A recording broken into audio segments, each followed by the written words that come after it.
আল্লাহকে পেতে হলে নামাজ লাগবে, নামাজ নাই আল্লাহ নাই। ওয়াস্তাঈনু বিস-সাবরি ওয়াস-সালাহ, তোমরা সবর এবং সালাতের মধ্য দিয়ে আল্লাহর সাহায্য প্রার্থনা করো। আমরা এই জন্য নামাজে বলি ইয়্যাকা না'বুদু ওয়া ইয়্যাকা নাস্তাঈন, আমরা শুধু আপনারই ইবাদত করি এবং আপনার কাছেই সাহায্য প্রার্থনা করি। আল্লাহকে পেতে হলে নামাজের কোনো বিকল্প নাই। যে ব্যক্তি নামাজ পড়ে না আল্লাহর সাথে তার কোনো সম্পর্ক নেই। আপনি যে কোনো কিছু চাচ্ছেন সেজদায় পড়ে আল্লাহর সামনে আত্মসমর্পণ করেই চাইতে হবে। আল্লাহ পাক কি বলেছেন? সেজদা করো, নিকটবর্তী হও। ব্যাখ্যা অনেক করা যায়, নামাজ না পড়লে কিন্তু মানুষ কুফরিতে লিপ্ত হয়। যে ব্যক্তি মান তারাকা সালাতান মুতাআম্মিদান ফাকাদ কাফারা, যে ব্যক্তি সালাতকে অস্বীকার করে, ফরজ নামাজকে অস্বীকার করে, সে ব্যক্তি কিন্তু কুফরিতে চলে যায়।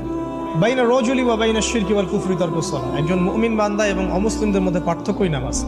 এক বাক্যে নামাজ না পড়লে ইসলামের রশিটা কেটে যাবে। মুআয বিন জাবালকে নবী সাল্লাল্লাহু আলাইহি ওয়াসাল্লাম বলেছেন, কেউ যদি সালাতকে ইচ্ছা করে ছেড়ে দেয় সে ব্যক্তি আল্লাহর জিম্মেদারি থেকে মুক্ত হয়ে যাবে। তার উপর আল্লাহর কোনো জিম্মাদারি নাই, আল্লাহর নিরাপত্তা জিম্মাদারি